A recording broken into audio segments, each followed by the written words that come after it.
Oh man, super excited to be back at ITCAF podcast for all the good, crazy things that happened in the entertainment industry this week. It seemed like every studio had something to say, right? They were like, hold on. Last week, Paramount took over the press, took over Hollywood, but all the other studios were like, we have stuff too. Yeah, no doubt about it. They were like, "Hey, okay, enough of Paramount. We get it. We get it."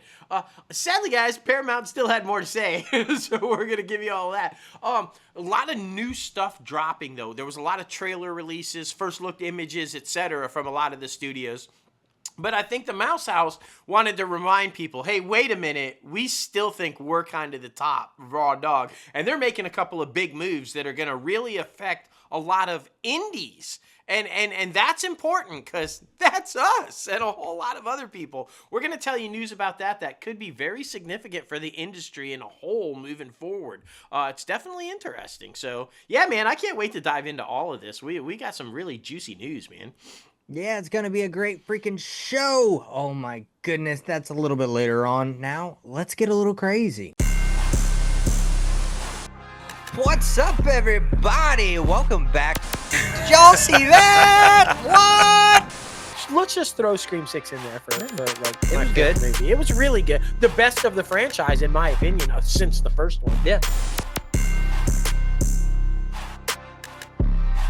What's up, guys? Oh my goodness. Episode 306 of ITCAF Podcast. And you guys know your host with the most, myself, J. Logan Austin, aka J-Lo Fantastic. And of course, the one and only Dustin M. Bergman, aka The Mouse. That's right. What's up? Man, oh man, before diving into the rest of the show, of course, we got to take care of some business real quick. Please be sure to leave a rating on this podcast. Comment below and tell us what you actually think about the show. Because if you didn't know, leaving a rating actually helps this podcast get seen by more people who enjoy entertainment news, but especially those who are trying to break into the entertainment industry. Us here at Crazy Ant Media are all about lending the helping hand. So man, oh man, please help us, help you, help someone else. Yes. By spreading the word of mouth of ITCAF Podcast and all its craziness over here at Crazy Ant Media, where you know we like to tell big, bold, original stories here at Crazy Ant Media. Yes. That is right. And then, of course, be sure to head over to our website, www.crazyantmedia.com, where you can get the rundown with all those big, crazy, wild ideas that we have out there for film projects, television projects, and all the in-between that happens here at Crazy Ant Media. We also have merchandise over there as well. Be sure to head over there and rock the latest and greatest Crazy Ant Media gear that is available right here, right now. 15% off of any orders over $65 right now through Sunday. So it's time to jump on it. It's a pretty good deal. Do it. Oh my goodness. Oh my gracious. That's right. Super excited about it. But man, oh man, as always, we are starting off with Disney, the Mouse House. And man, oh man, they are trying to appease the younger audience, I should say. Sources say that leadership at the Walt Disney Studios has been pressing Hollywood creatives in recent months for movies that will bring young men specifically back to the brand in a meaningful way. Now, young men is defined here by sources as ages 13 to 28, aka Gen Z to be more specific. Of course, every film studio is looking for better ways to convert young audiences into habitual moviegoers. Now, numerous studies show that Gen Z men in particular are not the easiest segment to grasp. Now being labeled as lonely, game-obsessed group who hammered in their formative years by COVID-19 lockdowns, of course. But what's surprising to producers, writers, and other partners in larger industries is that Disney has been calling for original concepts to allure that specific demo back to the movies, not its trusted multi-billion-dollar content engines like Marvel and Lucasfilms that have been netted to men of all ages over almost 2 decades since the company has acquired Lucasfilm and Marvel. Now, the sources say that Disney has been seeking new IP and pitches such as splashy global adventures and treasure hunts. Now, as well as seasonal flair like films for the Halloween corridor. As it stands, Disney is in line with Sony Pictures and Paramount in its market to share For Gen Z, now that's about 10% of ticket buyers as of 2024. That's 2 points above Universal and 2 points below Warner Brothers. So all the way across the board for every single studio, that Gen Z male audience is kind of hard to grab their attention. I'm sure they did very well, Warner Brothers did, Sure did. with, of course, Minecraft, but everything else in between, it is very interesting, I will say. But I mean, you and I have this conversation all the time. That specific audience, not only just men, but that specific audience in general, that Gen Z audience that kind of grew up in their primitive years of like COVID-19 lockdown at home, Yeah. screen, computer, teacher, all that stuff. They have some, I don't know, I don't want to say things that are holding them back socially, but I mean, they are a different crop of people that I feel like definitely do approach the world in a different way because their life was impacted in such a big way because of the pandemic. I would agree with that, and I'll say it. Let's not be short of saying it. They're socially awkward. Yeah. They just are. And so going into a packed movie theater, not at the top of their list. And that's the sad part, though, because they've never really experienced how awesome being in a packed movie theater is and having that experience, right? So that's the goal by these studios now is to, well, let's show this generation that that's not their thing, why it should be their thing. How do we get them in there? Because anybody who shows up at a packed theater and watches a movie for the first time and feels that excitement, that joy, they go back. They realize, oh, this is how I want to watch movies. So it's going to be... Now, the thing I like, though, is that Disney smartly is not just going all in on let's crank out every single video game movie that we can make, right? They have other plans to try to lure them in with different type original properties. Obviously they're going to have their own little, we're going to see how Tron Ares does, because Tron was huge back in the day. It was one of the first video game movie adaptations on the big screen way back in the day, and it's clearly been updated for the Gen Z generation, so we're going to see how that plays out and if that's successful for them, or if they have to go, maybe let's try something this, something that. This is really good news, though, for filmmakers like us and like the A24s and the other smaller non-studios, if you will, because they're looking for original content. Original content that's not IP safe, if you will, like a Sinners, like a Weapons. Now that opens the door for a lot of indie filmmakers to pitch ideas for them. Where in the past now it's been basically, right, regulated to streamers. We like that, but how about Disney Plus? No, we want theatrical. How about Disney Plus? Not anymore. Now they're going to be looking for, okay, let's give that a shot on the big screen. So I'm excited. This is good news. This is good news for anybody who's trying to make films, anybody who's got a project out there, anybody that's writing a project right now. Here's your chance, man. Pitch it to the Mouse House and see what happens, because I think there might be some movement there, right? Yeah, for sure. And like every other thing in the entertainment industry and in Hollywood, once one studio tries something, the rest of the studios are going to follow suit. So I wouldn't be surprised if we also see more things like that come out of Warner Brothers Discovery and Columbia and all of these other places like Universal, to where they are open to different and bold new ideas.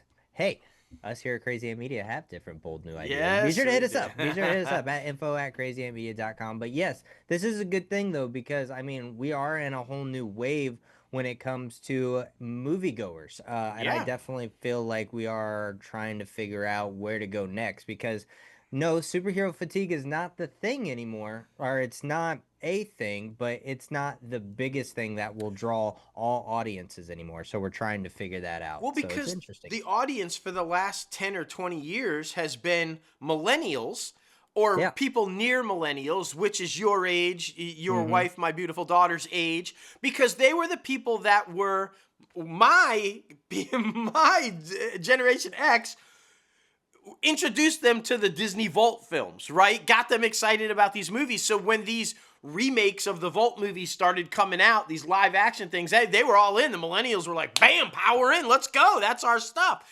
But they can't rely on that anymore. So now they have to, the millennials are not the go-to anymore. It's the next one. So, and sadly, the millennials couldn't bring their Gen Z people to the movies to get them fired up like Gen X was able to do for the millennials. So yeah, it's a tricky situation. Here's another tricky situation that's really good potentially for independent filmmakers and smaller studios, right? But not so great for states. What am I talking about? Well, Marvel is ditching Georgia. That's right, you heard that right. Ditching Georgia after more than a decade. This summer's Fantastic Four First Steps, if you didn't know, was the studio's first UK production. And now, they've recently announced that the next 2 Avengers films and the latest Spider-Man that's currently filming right now are also filming in the UK.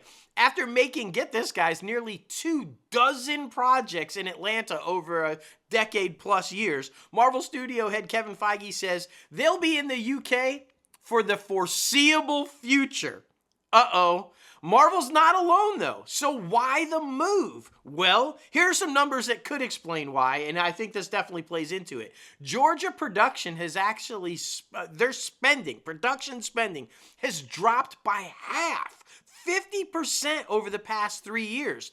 And in 2024, big budget productions altogether filming in the US were down 29% from the previous 2 years, while the UK saw a jump in production, 16% growth in that same time period.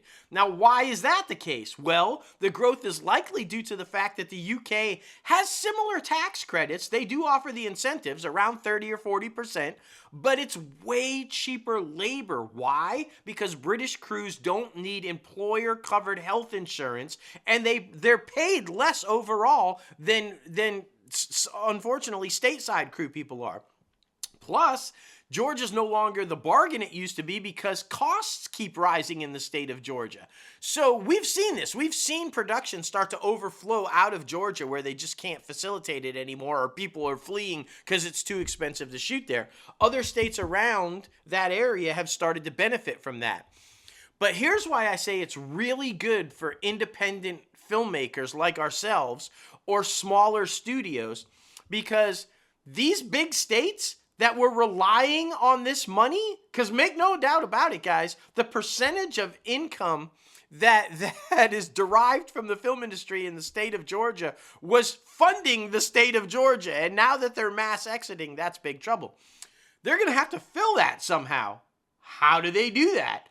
By luring independent filmmakers, offering incentives to indie filmmakers who shoot non-union. And I'm not saying I'm for or against shooting non-union. I love the unions. I'm all in support of the unions. But there are indie filmmakers that don't use the unions, meaning they don't have to pay for the health care coverage. They don't have to pay for a lot of the fees that you have to pay structured into a budget when you're on a studio film. I think if any of these states want to survive the mass exodus to the UK, that's how they're going to have to do it. They're going to have to lure indie film productions into their states to keep those sound stages running. That's good news for indie filmmakers. So what do you think? I mean, this is a big shift because, as you know, Louisiana was starting to pick back up again. We've seen North Carolina booming, New Mexico booming, Nevada booming, Georgia, obviously, Hollywood South. But that's all changing now, and they've spent literally hundreds of millions of dollars building these sound stages in these studios that are now empty. The biggest one in Georgia, the one where Marvel was filming everything, empty. So they got to do something, right? Yeah, I definitely feel like we're still feeling the effects from the strike and the pandemics. People don't have the amount of money to put into a film, or at least a mid-level budget film, to where they can get it to be somewhere successful. You know, that's why I feel like we're going through this process. The film industry is still on life support.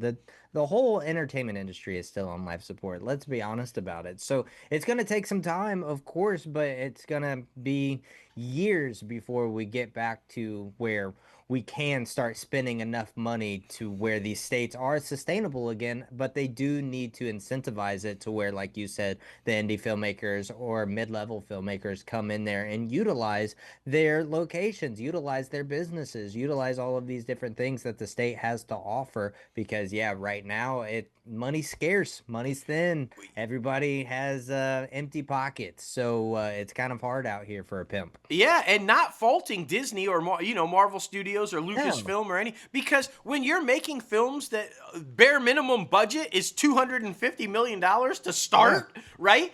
You have to go somewhere where you can cut costs and give yourself the best chance for a profit if you're going to have budgeted films that large. And so it only makes sense to go where crew is cheaper and you don't have to pay certain fees and you don't. I mean, that's a no-brainer. It's how Vancouver has survived all these years. I mean, they boom in the film and television industry because of that same type structure. So, yeah, I mean, you got to do what you got to do. Like you said, it's hard out here. But both of those moves, though, I think, with looking for independent filmmakers and original properties, and now this, hey, we're going to go shoot over here, opening the door for all these in-state studios. That's two bold moves by Disney that will benefit indie filmmakers. So if you're a creator and an original writer or thinker, get out there, man. This is your opportunity. Shoot something and go show the studio what you can do, because you're likely to get a chance. Yeah, most definitely, most definitely. Well, you brought it up. Speaking of Spider-Man, the Emmy-nominated actor Tremel Tillman is joining the cast of Sony's and Marvel's Spider-Man Brand New Day. Now, details on his character and the web-slinging adventure remain completely under the Spider-Man wraps. But he'll join Tom Holland's Spider-Man, Zendaya's MJ, Jones Watson, and Jacob Ballaton Ned Leeds, and of course John Bernthal's Punisher and Mark Ruffalo's Hulk, plus additional cast members Sadie Sink, Lisa Colon Zayas, in a mysterious role. Now, the fourth film in the Holland-led Spidey franchise is set to release in theaters on July 31st of 2026. Now, Shang-Chi and the Legend of the Ten Rings filmmaker Destin Daniel Cretton will direct Spider-Man Brand New Day, like we've told you before on the podcast. So, very exciting things. Keep posting, keep going up. But again, social media, I'm glad y'all have chilled the hell out, but man, oh man, it's still too much. It's still too much. Okay, Can we just wait till the film comes out in theaters, please? That's right. We don't want to see this thing spoiled. I thought that name sounded familiar, Liza Colon-Zayas. On the Bear, there's a little Bear reunion. Johnny Bernthal and Liza going to be a little Bear reunion on the set of Spidey. How awesome is that? Yeah, I'm surprised, like you said, all the leaks that they've been showing, all the stuff, that we have no confirmation yet as to who Sadie Sink is. All kinds of rumors as to who she's playing, but so far, no leaks to confirm who she's playing. Let's keep it that way. I'm with Logan. Let's keep it that way, please. This next one, this film must be damn good. Speaking of the bear himself, this thing must be like kill, because it seems like every week we are announcing it's opening at a new festival. It's like the main one opening a festival. Springsteen. I like how they've changed it now too. It's not just Deliver Me From Nowhere. Now it's Springsteen, Deliver Me From Nowhere. I guess they were like trying to market it and they're like, maybe people don't know this is about Bruce Springsteen. So, Springsteen, Deliver Me From Nowhere, is now set to open the AFI Fest on October 22nd. Now, as we've told you, the 20th Century Studios biographical music drama stars the bear himself, Jeremy Allen White, as rock legend Bruce Springsteen, of course. The film is adapted from the biography by Warren Zanes and takes place, I'm all in an early 80s crossroads in the Springsteen's career, when he was rising to fame while crafting the personal acoustic songs for the 1982 album Nebraska.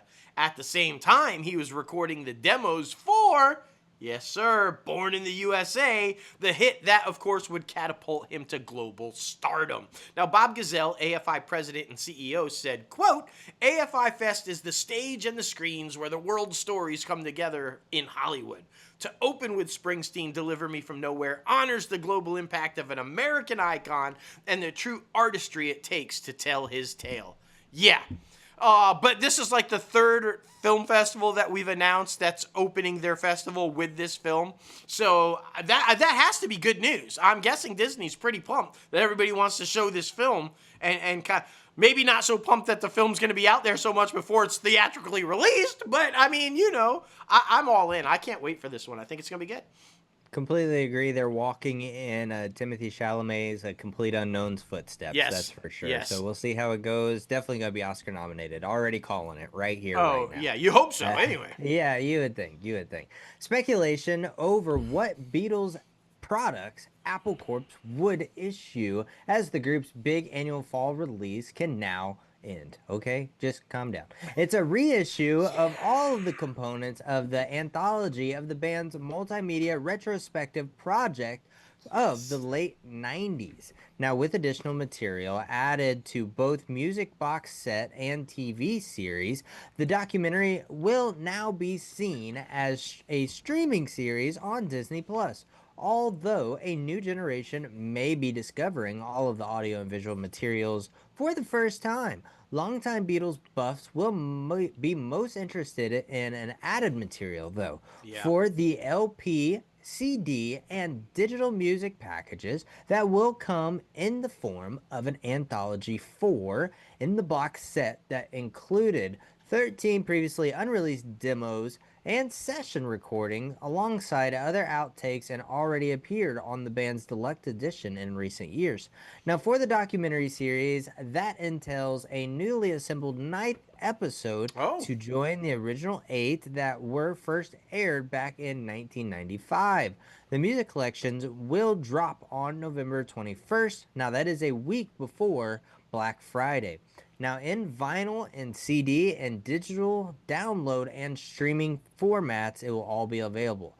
5 days after that, on November 26th, now that's just a day before Thanksgiving, the first 3 episodes of the remastered and expanded documentary series will begin streaming on Disney Plus. Of course, we know that Apple and Disney, they have such a good relationship. That is for sure. A lot of executives sit on each other's boards and all of the good things.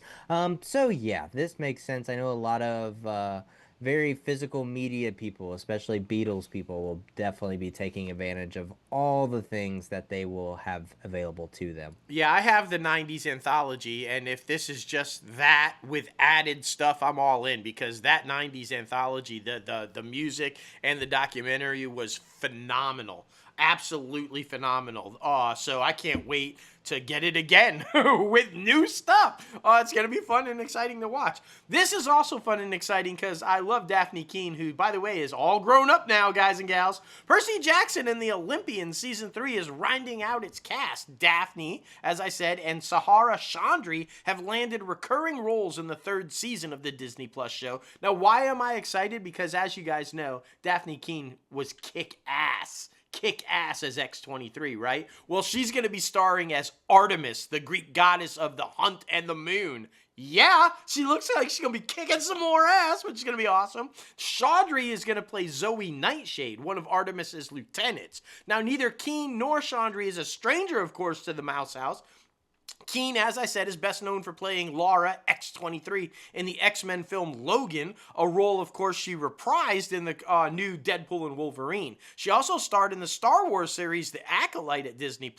Chaudhry previously appeared in the Disney Plus shows The Muppets Mayhem and The Mysterious Benedict Society. So, they're familiar with the house, and which is probably why they got the jobs. Percy Jackson and the Olympians was renewed for Season 3 ahead of its Season 2 premiere, which is scheduled for this December 10th. Production's already underway of Season 3, shooting in, what's that? That other state that other country that's making a lot. Vancouver.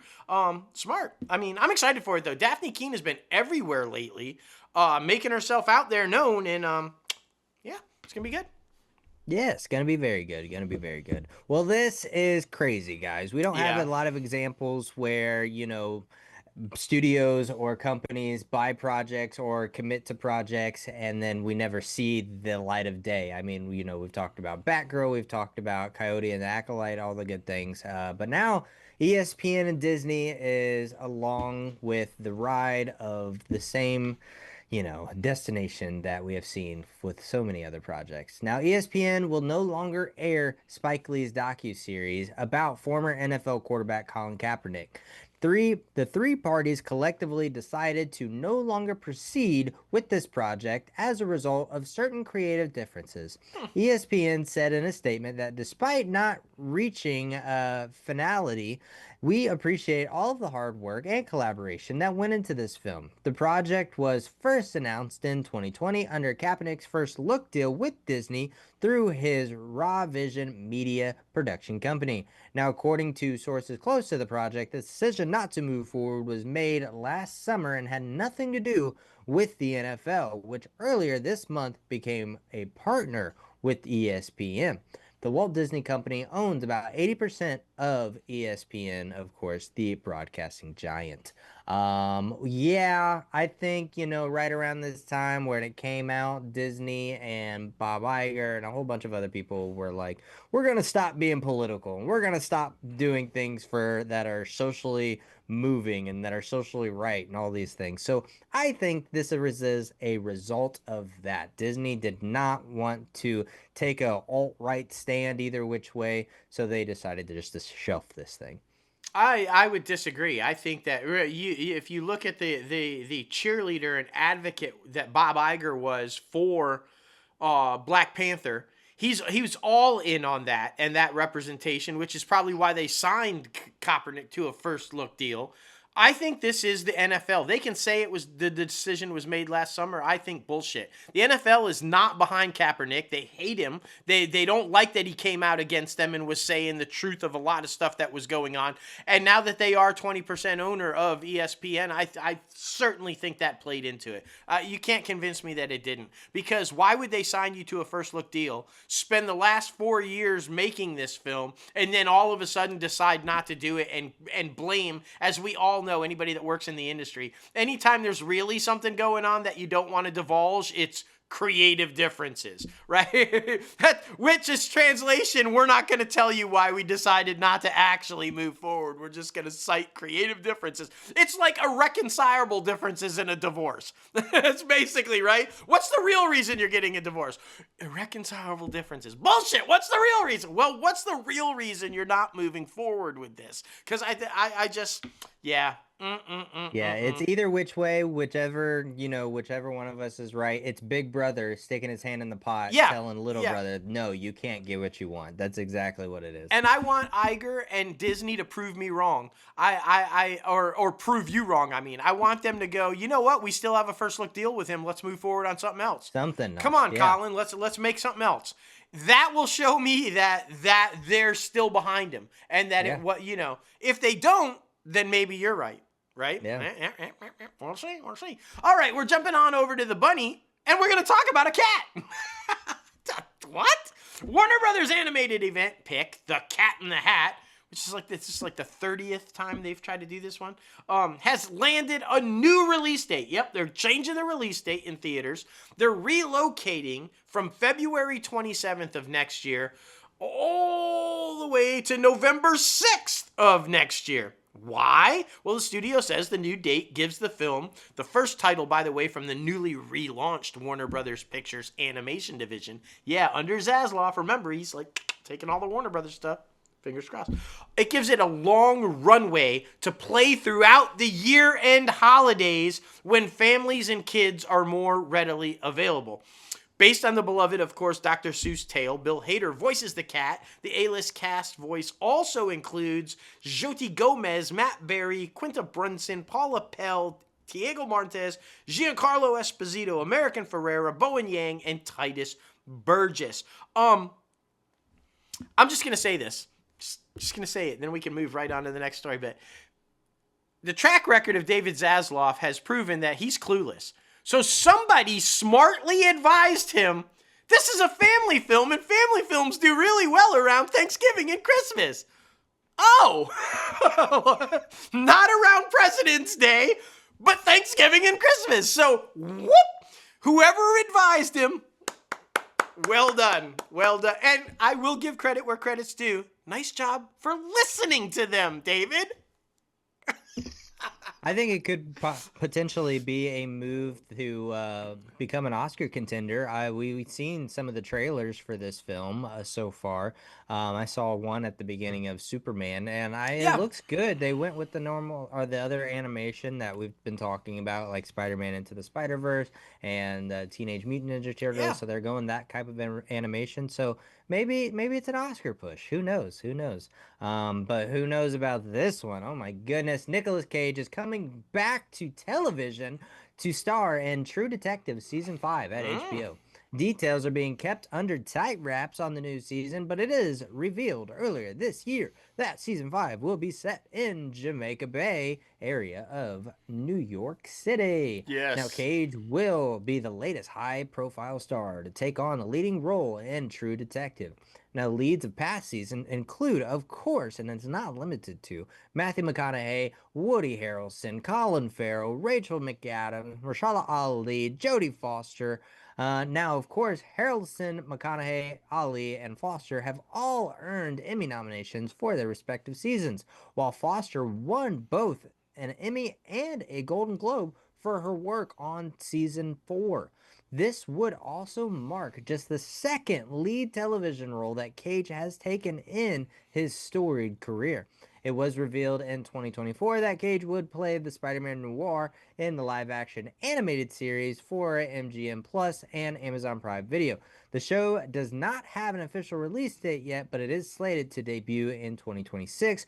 So that means that this True Detective will be his first live-action television series, Well, which Spider-Man will Noir be. is live action. Oh, It's is it? I taking a thought it was live animated. action version of that character from the animated one Oh, and I doing it thought it live was action. animated. Nope, Okay, nope. Yeah, cool. which is going to be interesting.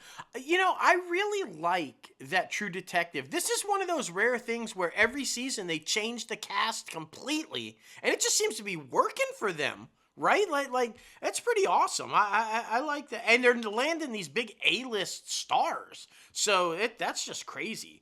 Um, we also got our first look. HBO Max released the first trailer for The Pit Season 2. I know you jumped on this one. With returning stars Noah Wyle as Dr. Michael Robbie Robinovich, Patrick Ball as Dr. Frank Langdon, and more. Now, the new season premieres in January. The trailer shows Robbie clocking in for a new shift on a new day at the Pittsburgh Trauma Medical Center's emergency room. The prodigal son returns, quips one nurse, as Robbie walks into at the beginning of his shift, as Dana, who apparently hasn't quit her job, as she discussed during doing in season 1, looks at him with raised eyebrows. Now, the new season will apparently take place on the 4th of July, which is also the first day back for Dr. Langdon after he returns from his inpatient rehab program. Spoilers for anybody who hasn't seen it. Robbie ordered Langdon to attend rehab during his drug problem in season 1. Season 2 will also tackle the current changes in healthcare around the country. In addition to starring in the new season, Noah Wyle is also stepping behind the camera and will direct an episode this season. So there you go. That sounds cool. Is that how the Yeah, first season was? Did it all take place on one day? I Like, only watched the pilot. oh, I'm not even gonna lie. Yeah, I mean, it's very popular, so it I mean, is. I'm sure that, a lot of people are gonna be excited about it coming back, that's for sure. But I mean, speaking of popularity, a lot of people have been wondering about this new Harry Potter series that is now in full swing at Warner It Brothers, is. Livingston Studios in the UK. And the casting for four, of course, Ron Weasley's siblings, George, Fred, Percy, and Ginny have been revealed. Now, twins Tristan and Gabriel Harland will star as Fred and George Weasley.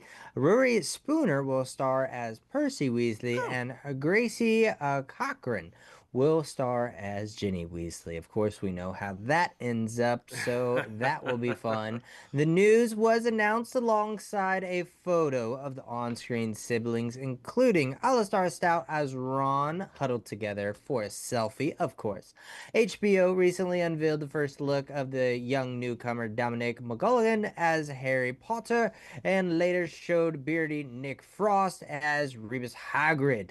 Now, alongside McGulligan as Harry and Stout as Ron, Abrella Stanton stars as Hermione Granger. As we previously told you, the young trio were selected from more than 30 actors who auditioned for the cast this last fall. It's very exciting. There was a little bit of social media leakage again. It's freaking London. Spider-Man Yeah. Brand New Day and Harry Potter. But yeah, there was a little clip of them crossing the street. Hagrid is Hagrid and Harry is Harry. Yeah. So yeah, it's gonna be very interesting. I'm super excited about it. But now that I'm adult, will I have that same magical feeling that I had when Harry Potter first hit my theater screens so long, long ago? It's gonna be very interesting. It's a case study, that's for sure. Oh yeah, no doubt. And it's going to change these young kids' lives. I mean, when you're picked out of 30,000 people who audition, that's going to change your world. Like there's no doubt about it. This is going to be a cool one, I think. Dominic West and Sienna Miller are going to war. The duo will headline a new legal thriller series at HBO and Sky from Lupin and Hijack creator George Kay, which has already received a 2-season commitment following a deal brokered by Sky. You'd never get that right out of the gate. That's awesome. West will play tech titan Morgan Henderson, while Miller will play his estranged wife, the international film star Carla Duvall. Now, this is going to be set in the prestigious world of London law. War follows two of London's most prestigious rival firms, Cathcart and Taylor and Byrne, as they go head-to-head in a scandalous divorce case that sends shockwaves through the boardrooms, the bedrooms, and the courtrooms alike. Each side is certain they'll win, but as the case spirals and loyalties fracture, reputations are on the line and everyone's playing to win. War is set to debut on HBO and HBO Max in the US, and I hear it's also going to be dropping in Australia. No release date yet, but we'll keep you updated on that. But, these things, these courtroom dramas and nasty divorces seem to do really well on television, in true life and in fiction, so I think this will be a hit for them, no doubt. Yeah, it's going to be very interesting. It definitely sounds intriguing. So, yeah, we'll see how it goes. Well, we're heading over to Paramount, where we told you last week that this might happen, and it did. We've told you on social media as well that brothers Matt and Ross Duffer are officially in business with Paramount. The pairing is parting ways with Netflix to enter a wide-ranging 4-year exclusive deal for movies, television, and streaming projects at Paramount.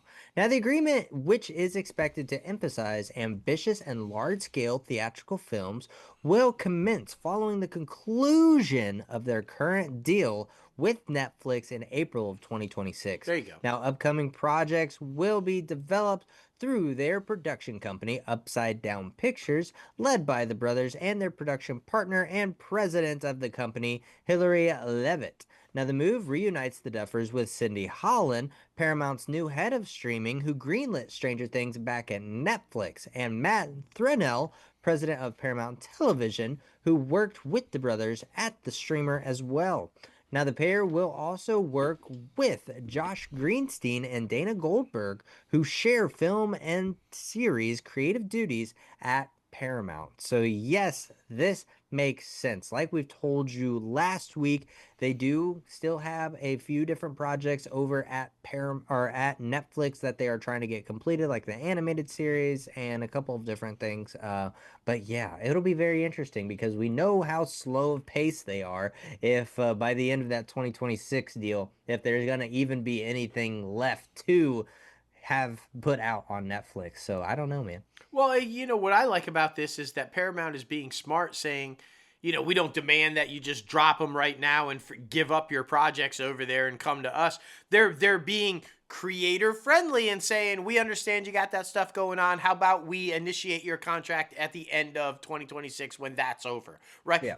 And that's going to be key moving forward when you're doing these type things, is to be creator friendly, because that's where Warner Brothers and a couple of the other studios lost big A-listers, where they weren't creator friendly. So Paramount seems to be on the right track doing that, and it looks like they're not done yet making the big moves either. As you know, Paramount has been on a deal-making spree after closing its $8 billion merger with Skydance, and David Ellison, the company's chairman and CEO, and his newly assembled team are now in early talks with the company that funds basically everything lately over the last 10 or 15 years, Legendary Entertainment, to partner on the theatrical distribution of its film slate. Now, the production company behind a Minecraft movie and Dune has been under contract at Sony Pictures after cutting ties with Warner Brothers in 2022.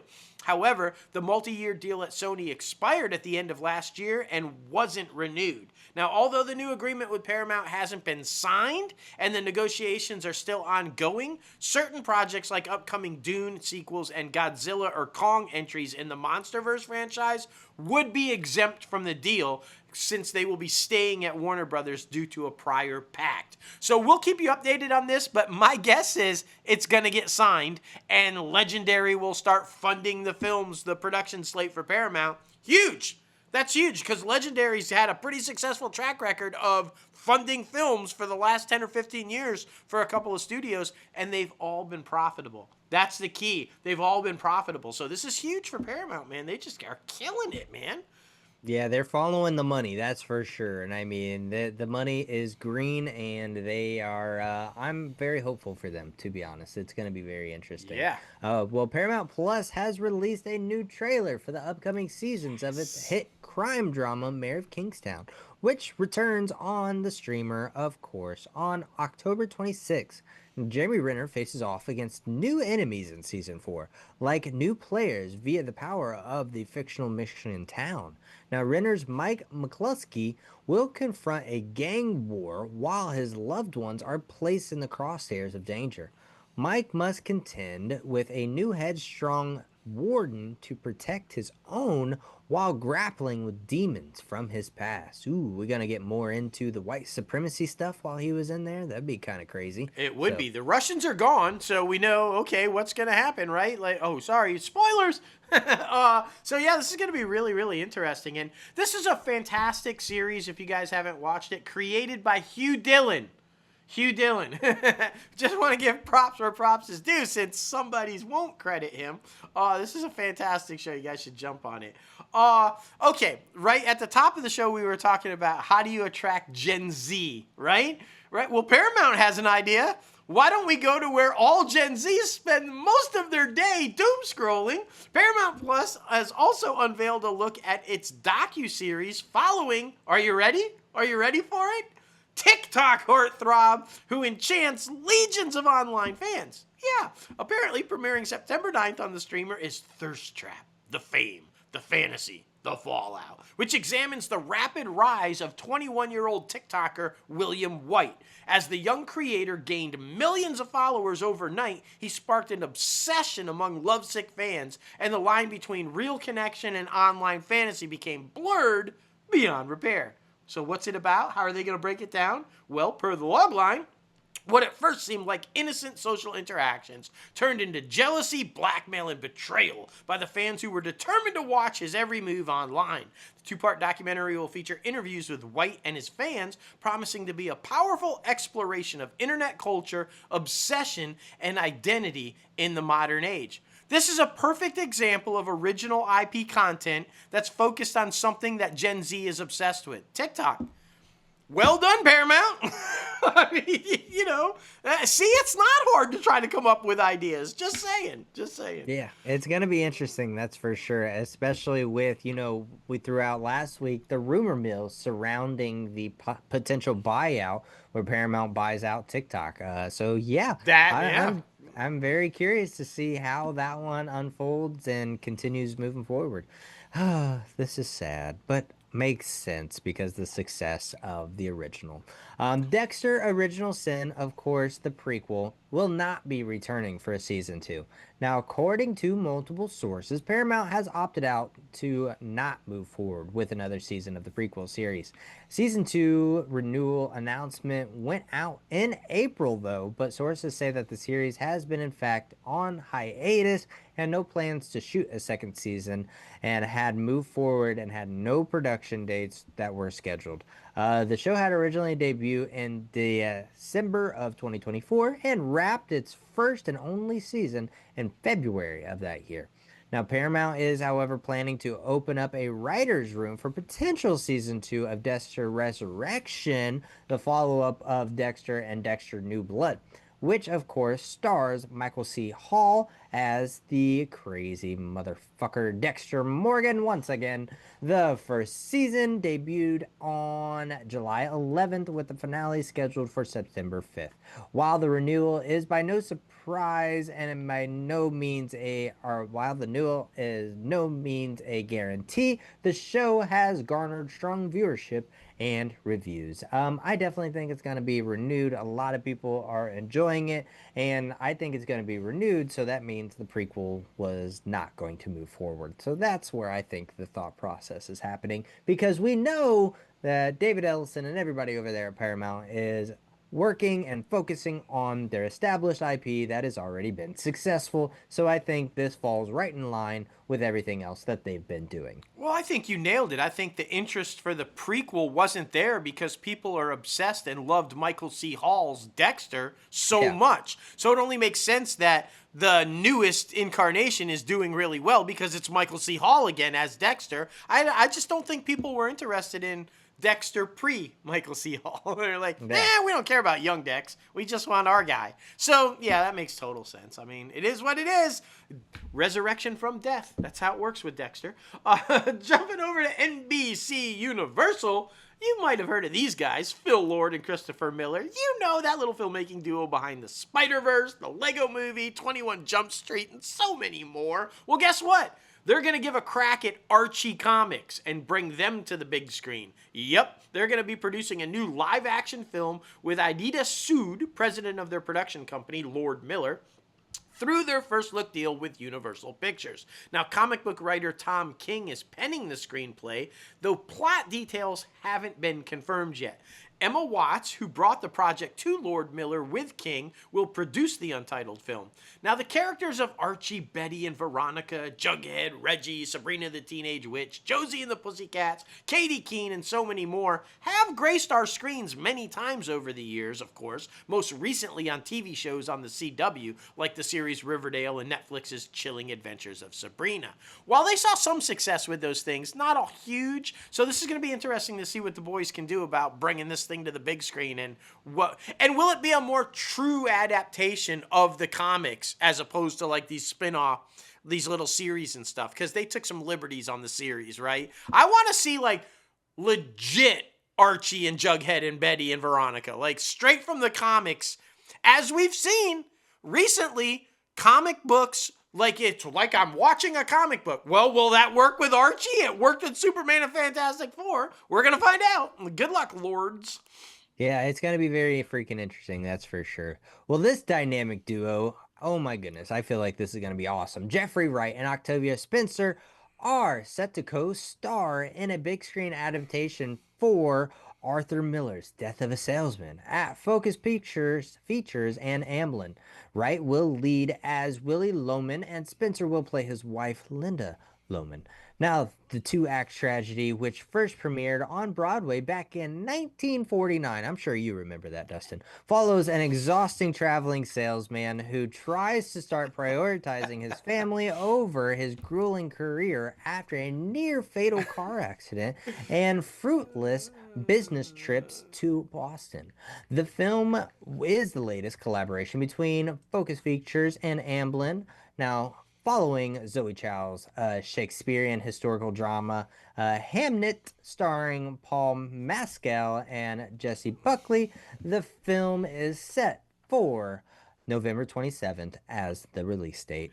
Death of a Salesman, I feel like it's been around for so freaking long, and it's kind of like A Star Is Born, right? Where everybody just keeps going back to it. Well, yeah, it's long been considered one of Arthur Miller's most significantly important and maybe best work. There's a reason why people keep coming back to it and why it keeps coming on the screen, keeps coming on the stage. I mean, while I don't remember the 49 version of it originally, because I'm not that old, I do remember a lot of the incarnations, and I'm a big fan of Arthur Miller.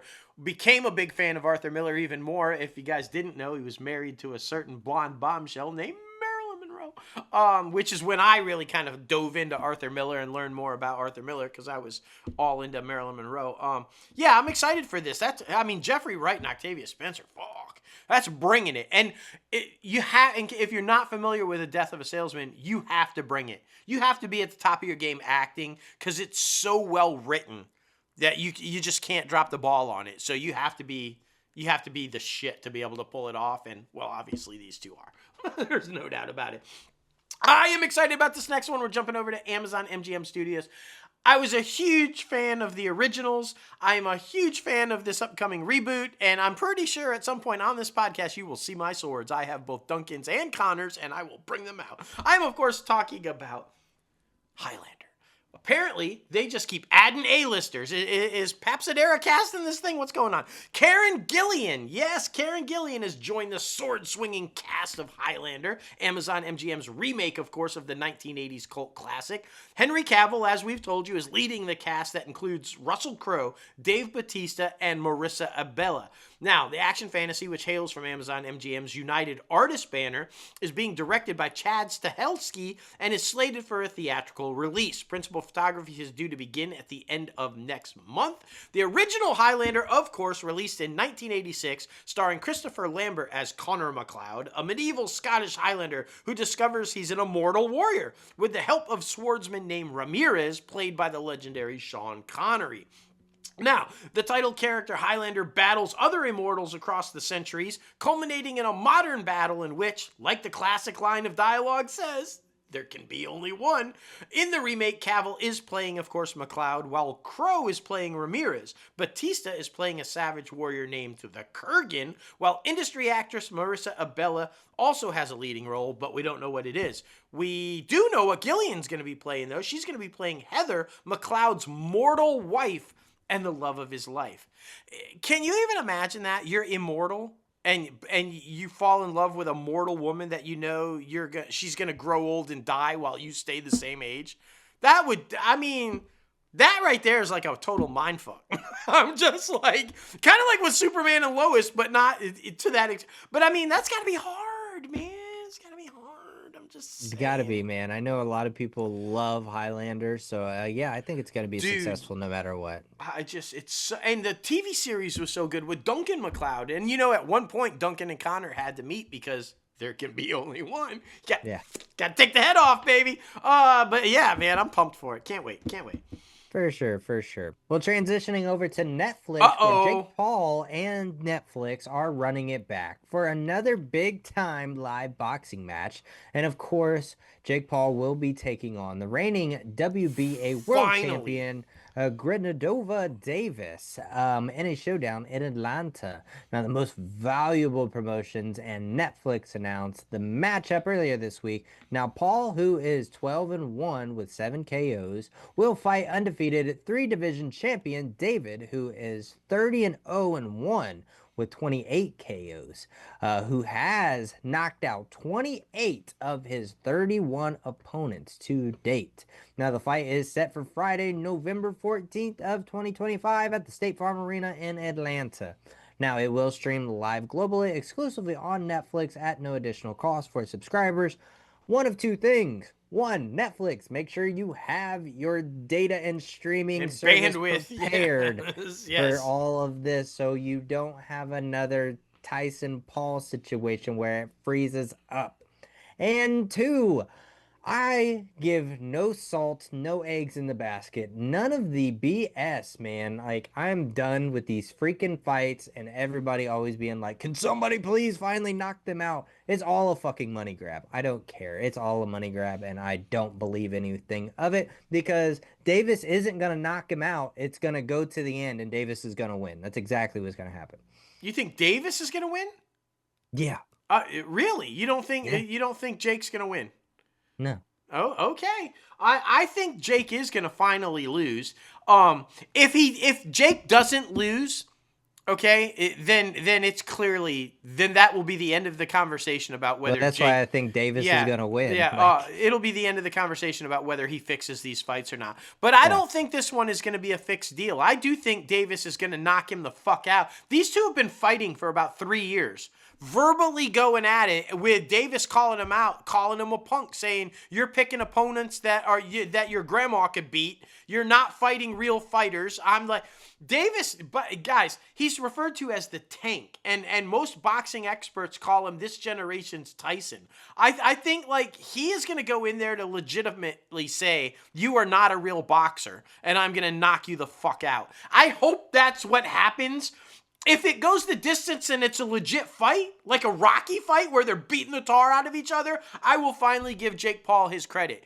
But I don't think so. I think Jake Paul is full of shit. It's all been staged up to this point, in my opinion. Not to say I'd get in the ring with him, because he's a big motherfucker who's crazy, so I wouldn't get in the ring with him. But I do think it's all been staged up to this point.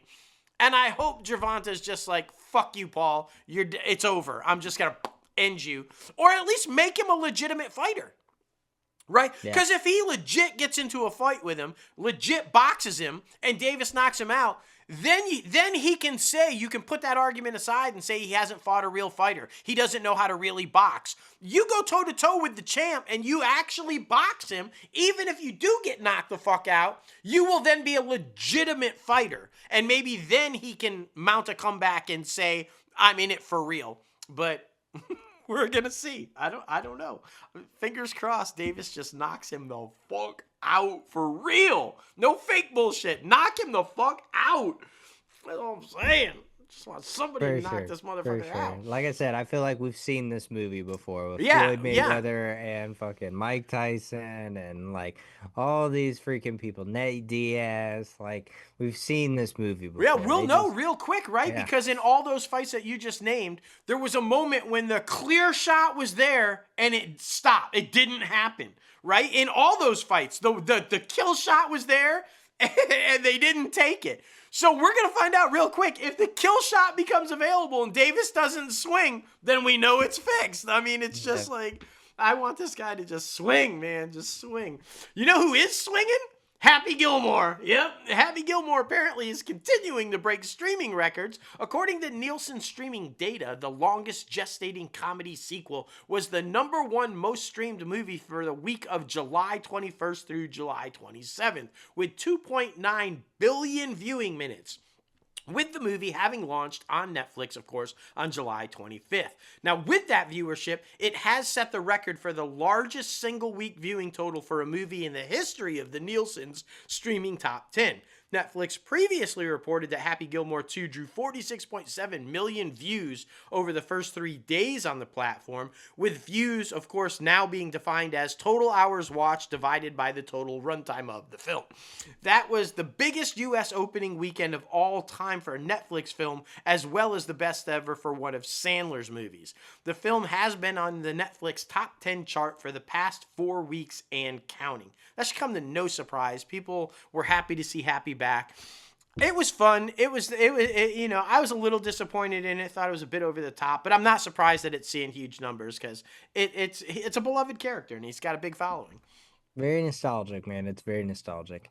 Well, Netflix has unveiled the first trailer for Edward Berger's Ballad of the Small Player, starring Colin Farrell. Now, in the film, Farrell plays Lord Doyle, a man who spends all day and night on the casino floors of Moscow as he struggles to keep up with his debts. Felicians De Ming, a casino employee, surfaces to save him. Meanwhile, Tilda Swinton plays a private investigator named Cynthia Balethi, who is hot on his trail and ready to confront him about his past. Netflix has slated the film for a prime release.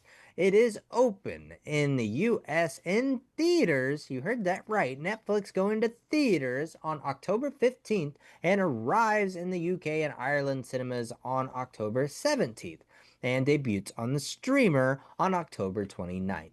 Now, before that, the film will screen at TIFF and other fall film festivals, including the Greenwich Film Festival, where Farrell will receive the Golden Icon Award.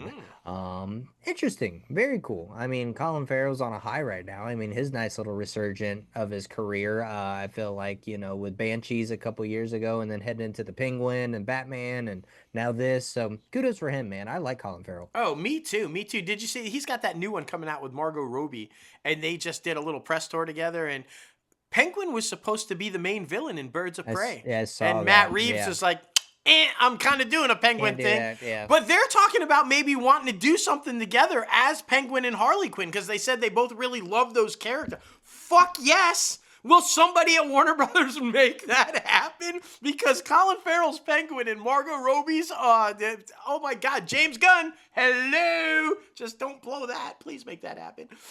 Okay, so we told you the big numbers on the movie side for Netflix. What about the TV side? Are they having any success? Duh. Wednesday was once again the most watched title on Netflix during the week of August 11th through the 17th, hitting 29.1 million views in its second week of streaming. Now, that's a 42% decrease from the week before when it debuted with 50 million views in 5 days. Season 2 is having a slower start than Season 1 did in terms of viewership, but it does remain sizable in its performance. Now, it should be noted, and I think this is important, this is why we want to say that the 2 seasons have been released with completely different strategies. Season 1 debuted with all 8 episodes at once, where Season 2 has been broken up into 2 4-episode drops. That means, obviously, that fans were able to finish Season 2 Part 1 way quicker than they did Season 1, which no doubt is playing into the season's apparent slower growth. Yeah, duh, because you can knock out 4 episodes real quick and then you're just sitting around waiting for the other 4 to drop. Whereas the first time, Season 1, you had to watch all 8. So, yeah, I wouldn't read too much into that 42% decrease. It's everybody fucking watched it the first day. Like, 4 episodes, boom, 1 day out of there. Yeah, I mean, come on. But that's I know, it's huge. so funny that the media ran with that story because they're just following their own strategic mapping that they did with Stranger Things. Yeah, So, I yeah. mean, like, it's so freaking goofy, man. Yep. So goofy. Netflix has also dropped the first trailer of Guillermo del Toro's Frankenstein feature film. The streamer gave audiences a first look at the twisted new take on the classic Hollywood monster during its Totem Kadom live event Saturday night. The film's official logline reads, "A brilliant but astrological scientist brings a creature to life in a monstrous experiment that ultimately leads to the undoing of both the creator and his tragic creation." Now, cast members include Oscar Isaac as Dr. Victor Frankenstein, Mia Goth as Elizabeth, Ralph Ensign as Professor Cripp, Jacob Elbury as the monster, and Christoph Waltz as Harlander. The film is expected to release November of 2025. Now, it says release, just release. He is an Oscar winner. Del Toro is an Oscar winner. Could this potentially go to theaters? Because Netflix has been very wishy-washy when it comes to releasing their films in theaters, especially after this Greta Gerwig deal that they did with Narnia. Yeah. So, I mean, I feel like that one right there, it's a Hollywood classic story. I mean, it could be an Oscar contender as well. So, yeah, we'll see. It's a pretty solid fucking cast. I mean, I think it's got a really good shot. I'll be honest, I'm not a huge fan of Jacob Elordi. I'm just not. I mean, unpopular opinion, I'm sure. But I am interested to see him as the Frankenstein monster. That's prove me wrong, because it's going to take some skill to pull that off. And I'm curious to see how that's going to be. I'm also really pumped and excited for The Diplomat Season 3. You guys haven't jumped on this show because there wasn't a whole lot of marketing when Season 1 came out. Then it was a massive hit, so they jumped on pushing the shit out of it. Jump on it. It's fantastic. The Diplomat Season 3 set a premiere date. The Netflix political drama will return for the 3rd season on October 18th. Now, Netflix has also dropped a new teaser for the 3rd season. Kerry Russell returns in the lead role, of course, along with Rufus Sewell, Allison Janney, yes, that Allison Janney from The West Wing, David Gayassi, Ali An, Rory Kinnear, and Atto Esamba. Now, as previously announced, fellow West Winger Bradley Whitford, that's right, CJ and Josh are going to be back together. I'm so fucking excited. He's going to appear in the new season as well as her husband. Oh, that's going to be a swing. The Diplomat proved to be an immediate hit for Netflix upon its debut in 2023. The show and Russell have, of course, picked up numerous award nominations, including those for both Emmys and Golden Globes. Most recently, the show was nominated for Best Drama Series at the 2025 Emmys, while Russell was nominated for Best Lead Actress in the drama. It's a phenomenal show, y'all, and the coming season, Allison Janney's going to be the president. And she a shady president. And then, of course, you're bringing in Whitford as her husband. That's going to be so fucking good. It's going to be good. Watch it if Yes. you haven't watched it. That's all I'm saying. Yeah, for sure, man, for sure. Netflix is good at these political dramas. That's for Yes. sure. Well, Emily in Paris is back and heading to Yes. Venice this season. They have announced that season 5 of the hit series will premiere in December, on the 18th of December. The streamer has also released a number of first look images from the new season, officially confirming that Emily herself, Lily Collins, will be spending at least part of the season in Venice, Italy. Along with Collins, the 5th season also stars Felipe Leroy Belleroux, Ashley Park, Lucas Bravo, Samuel Arnold, Bruno Gullery, William Abdi, Lucien Miscount, Eugenio Francisci, Thelma Benson, Paul Foreman, a lot of people. Yes. Okay, a lot of people. A lot of French people, a lot of, Italians. That's what they're called. That's And Mini Driver. And Mini Driver. Her too. But yeah, very exciting, man. I know you're excited about this. Dude, I've made no secret. It's my guilty pleasure show. I fucking love Lily Collins. I'm sorry. I love Lily Collins. And Emily in Paris is a good fucking show. I don't care if it's a... Do say what you will about me. I'm a man. I'm manly. And I love fucking Emily in Paris. There you go. Yeah, I'm gonna say it. Done. You know what else I love? Jumping on over to Apple, one of my all-time favorite shows, brilliant every which way possible. I'm of course talking about The Morning Show. And season 4 of The Morning Show is set to premiere September 17th. And as they tend to do, Apple has released a new trailer for the upcoming season. It shows the major players at UBA, newsflash, now called UBN after the merger in the season 3 finale, spoilers, competing and backstabbing each other as the network tries to rebrand again. At first, things seem optimistic. But the illusion of a more functional, honest news network than The Morning Show has ever seen is immediately shattered. Shattered. Why? Because among the shots in the trailer are Bradley and Corey holding each other and smiling on a rooftop. Then, FBI agents walking Bradley out of the network building, and lights flickering and alarms beeping as someone sprints through the building and Alex asks, "What the fuck is going on?" Look, this is a winner from the get-go. How they've been able to manipulate and move and change the storylines and handle so many different current situations in society. They do a brilliant job. This is going to be another brilliant season. I do hear that John Hamm is coming back for, I don't know how extensively or non-extensively, but we will see him back because obviously, if you guys don't know, spoiler, he's the new owner. Yeah, I'm pumped. I don't know. Are you guys caught up yet? Are you going to be on that one? Yeah, we're caught up on that one. That's really good. Yeah, very excited. No plans of slowing down with the morning show either. I mean, this show came out and launched with the streaming service, and it's still moving forward. So I think it's one of the only ones, to be honest. So that's really cool. Yeah. Apple has also unveiled first look images from season 2 of its comedy series Palm Royale, starring, of course, Kristen Wiig and Laura Dern. This series returns on Wednesday, November 12th, followed by weekly airings until January 14th of 2026. Now, in addition to Wiig and Durham, the cast includes Allison Janney, man oh man, she's a little bit everywhere. Leslie Bibb, Ricky Martin, Josh Lucas, Amber Charty Robinson, Kia Gerber, and Carol Burnett. Wow. Oh man. Now, per the official logline, Palm Royale follows Maxine Delacourt, who's played by Wiig, as she endeavors to find her footing in the cutthroat world of Palm Beach high society. The second season picks up with Maxine being left at a social pariah after a scandalous public breakdown. Man, oh man. So much happening at Apple TV Plus. Everybody's freaking excited about it, right, Dustin? Yeah. Are you excited? Really excited? I know I am, and I can't wait to watch both those shows. But I'm going to have to pay more to do it.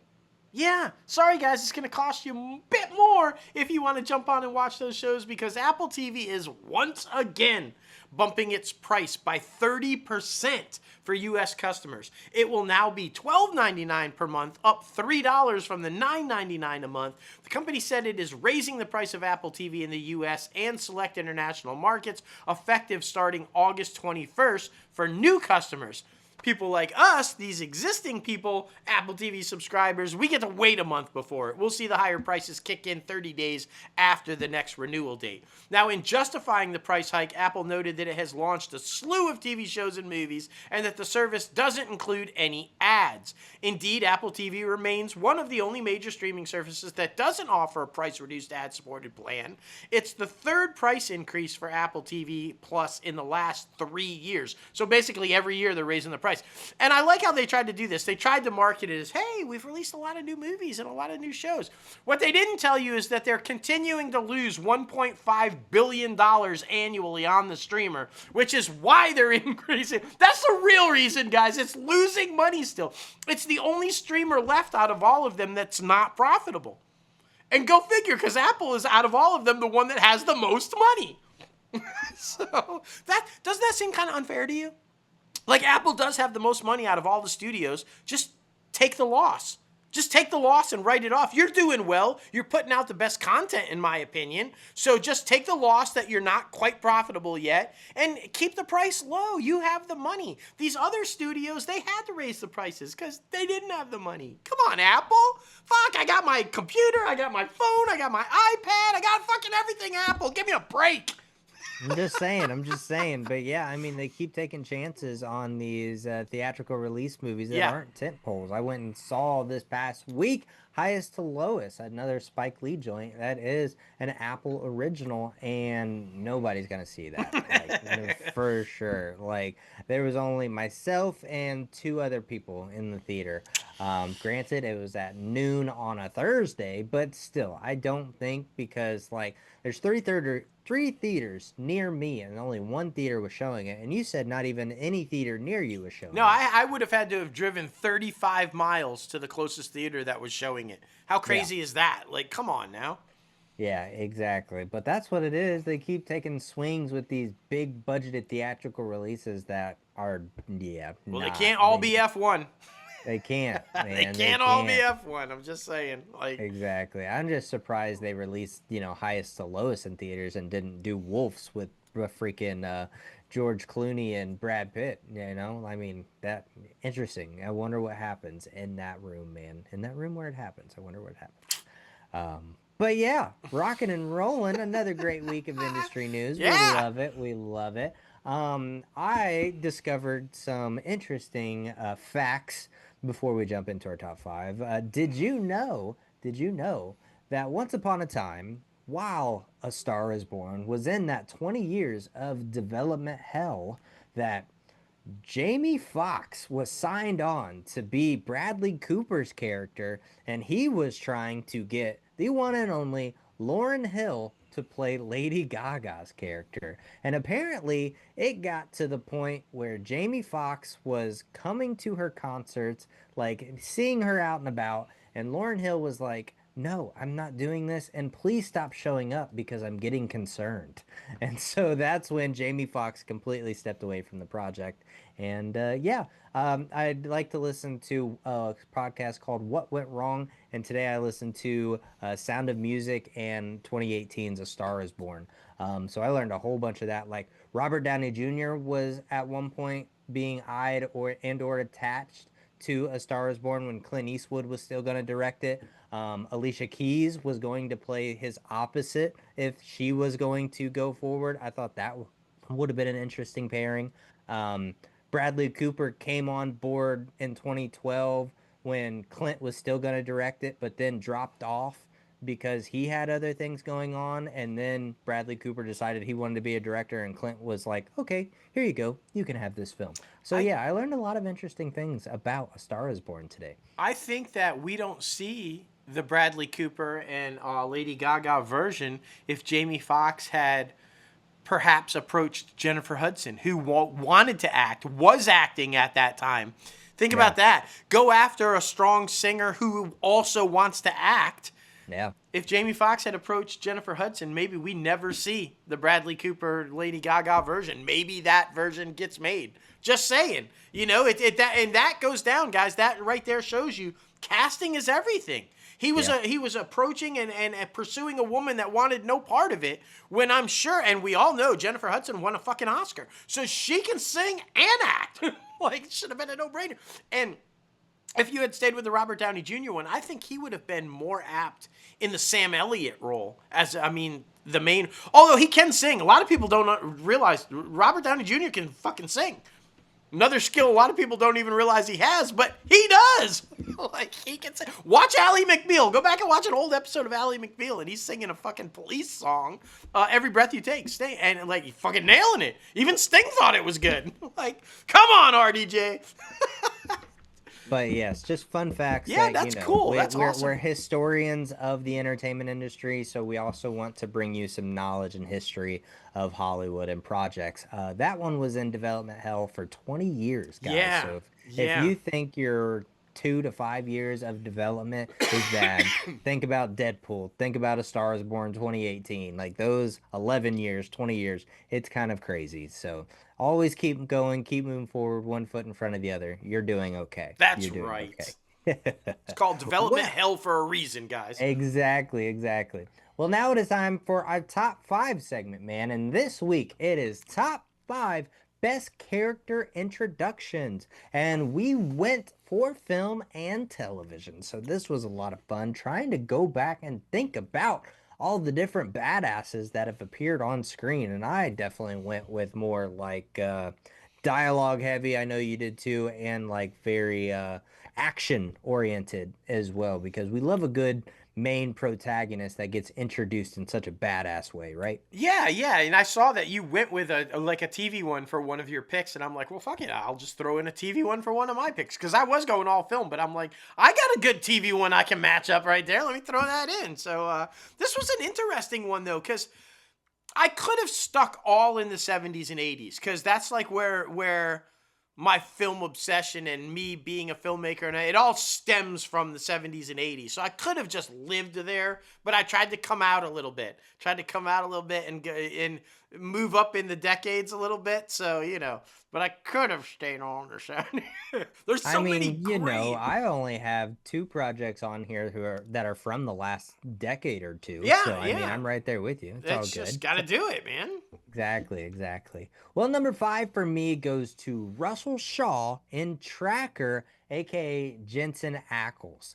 Everybody knows that Jensen was a part of a little teeny tiny little bit of show called Supernatural for the last, 20 years, and huge for the CW, huge for him as an actor, and everybody was waiting for him to come back, and what was he going to do next? Obviously, he went to The Boys and did that, but him coming back in this particular role that I feel like was so close to Dean Winchester, I feel like a lot of people were excited about. And probably a lot of people watched that episode just to see him pop up. And of course, he comes in an epic fashion, appears out of nowhere, saving the day, and he's driving Baby. If y'all Supernatural fans know, he's driving the car from Supernatural. It was so epic, it gave me chills. But yes, I remember it like it was yesterday. It's such an iconic scene and episode. I love when he pops up on Tracker. So, yeah, number 5 for me, Russell Shaw, aka Jensen Ackles, in Tracker. Justin Hartley made no pick bones about it. He was a fan of Supernatural, and that initial episode that he appears in is loaded with Supernatural Easter eggs. Not just Baby, but there are references that if you're a true Supernatural fan, like every 15 seconds they're dropping a Supernatural Easter egg in you. All right, my number 5, I took inspiration from you, and I went with a TV pick. In my opinion, maybe one of the greatest character introductions of all time. Why? Because it's like 15 seconds, and that's all you get. What? How is that a great intro? Well, I'm talking about The West Wing. And if you guys are familiar with the pilot episode of The West Wing, it's all about the staff. We learn, we get little snippets of the president's staff. We start off with Sam Seaborn, sleeping with his hooker. And then we go to CJ and we go to and you learn little bits about all of his staff. And you get referenced. You hear the name. They talk about him. They speak of this. But we never see him. And then at the very end, We finally do. The staff is in the Oval Office and they're having a heated debate about the 10 Commandments and who is right and who is wrong and what they mean and what they don't.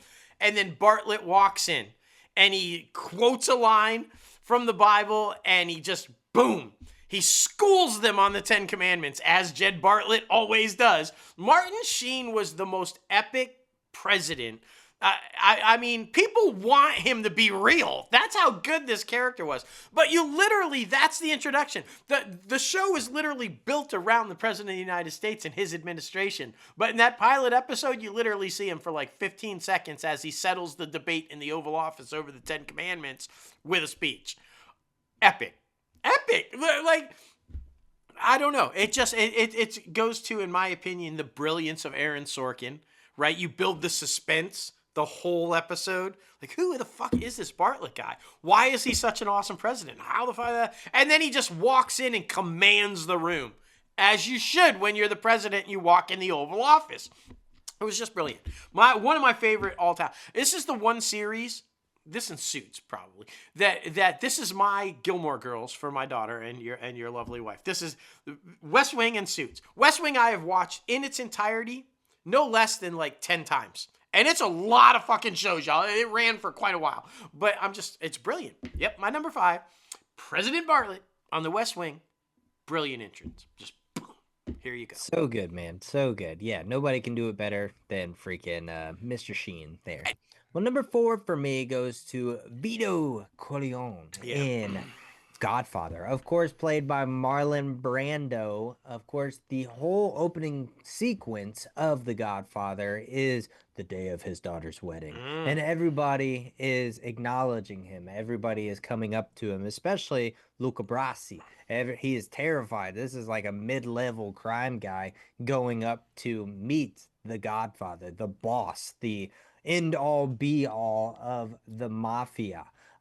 So yeah, I mean, it's such an epic sequence. You see the power, you see the respect, you see the sustain and reservement, and like especially Al Pacino's character coming in and introducing his girlfriend and being like, yo, I'm just letting you know my family's different from other families. And like, I don't know, just to see the amount of power that Vito and Marlon portrayed in this film in that opening sequence, it's inspiring, it's badass, and as a man, I mean, you want to feel that power. You want to feel like people are intimidated by you, or people are, like, so it's so freaking epic. And like, if you haven't seen Godfather, who the hell are you?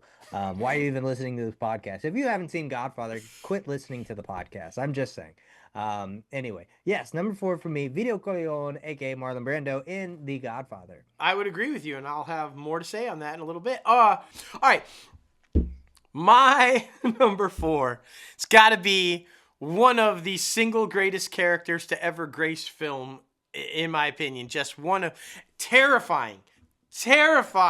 Like, you know, only steers and queers come from Texas, all right? This guy in your face, toe-to-toe with Vincent D'Onofrio, like, what the fuck? I'm talking about Sergeant Hartman in Full Metal Jacket. Motherfucker didn't take shit. He was like, oh my, okay. R. Lee Emery, guys, his audition tape was basically 15 minutes of just ad-libbing obscenity-laced insults at soldiers. Like, and guess what? That's what we get in the film. He is the drill sergeant for these Marines before they go off to Vietnam. And he's just ruthless. He gives everybody a nickname. Matthew Modine is the Joker. But the key back and forth, the one, is Gomer, Vincent D'Onofrio. He's a slightly slow, overweight guy. Obviously, hardcore Marine drill sergeant, doesn't like the fucking fat retard. So he's like, he just drives him to the point where, well, spoiler alert, Gomer snaps and lets him have it. But the lead up to it, and the very first time we see Sergeant Hartman, which is why I put it on the list, it's in the barracks when he introduces himself, and he just starts ripping them. Just like, boom, the second he graces the screen, he's like, tearing them up, and almost all of it was ad-libbed. Like he went very raw, very loose from the script and just bam. And I mean, come on, y'all. This led to so much work for him. Of course, he moves on to another film that I have on my list, and he's the oddly enough the army sergeant that you hear in Toy Story. That's him, because yeah, he was so good at it. But yeah, my number 4, Sergeant Hartman, R. Lee Emery in Full Metal Jacket. I wouldn't show the kids this one, but if you want like a really terrifying, hardcore look at what you have to go through in boot camp as a Marine and why so many of the Marines probably end up killing people, watch this film. That's all I'm saying. Just watch this film. Yeah, they wonder why people have like very hardcore PTSD problems. So, I mean, dude, this man, yeah, intense. Anyway, speaking of intense, my number 3 goes to Fletcher, aka J.K. Simmons in Whiplash. So freaking good. An amazing film. We've talked about it constantly on this podcast. If you haven't checked it out, please be sure to do so. If you're a filmmaker and you want to enjoy the process, the storytelling, making a film into a short film and then leading into a feature, this film is definitely for you. Perfectionism, trying to live up to that perfectionism, trying to appease your teacher. You try to basically overcome all of these insults and instigations that your teacher may throw at you, or maybe try to fucking avoid a chair that he actually throws at you. I think that was actually the first scene that we see him in. Like, you know, there's these old wise tales about Fletcher as a teacher, as this jazz teacher.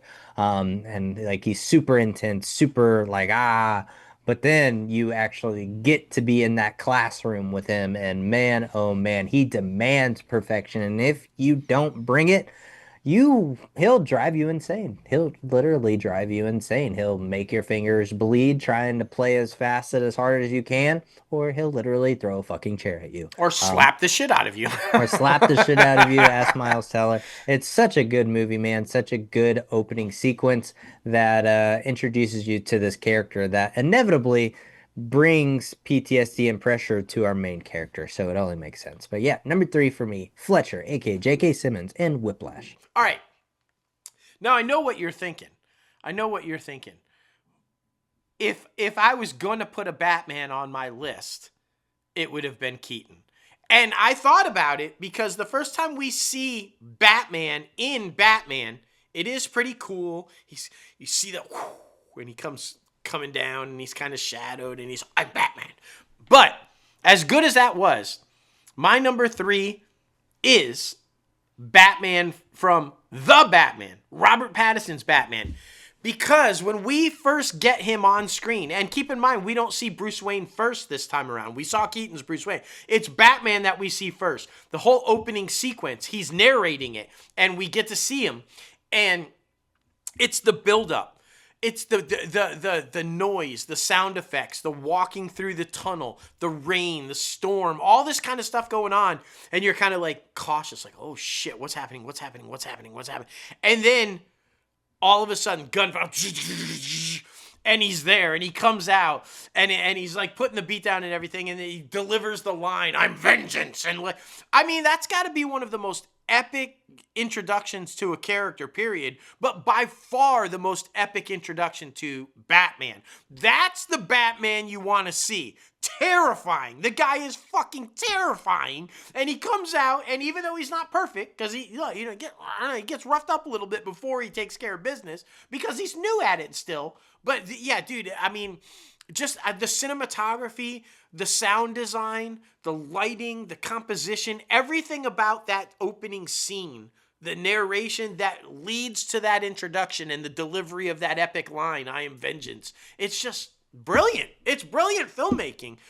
So yeah, my number 3, Batman from The Batman. So good, man. So good. Well, my number 2, I'm sure maybe not even a lot of people have thought about, seen, heard of. I don't even know. This name might be dying. I bet Gen X has no idea who this person is. I'm talking about Jacob McCandles in Big Jake, aka John Wayne. I'm going to go on record and say probably the most manly man that I've ever seen on film. He's the definition of blue collar. Anyway, I love Big Jake, one of my all-time favorites. I grew up with it, watched it with my grandpa. It's about a grandpa who is trying to save his grandson, who got kidnapped for ransom money, basically. It's an old Western, basically, beautiful colors in the cinematography, awesome music because it deals with old Mexico and New Mexico and Texas and all that good jazz. But I love this because the opening sequence is, basically you see the kidnapping happen and he's not around. He's estranged from the family.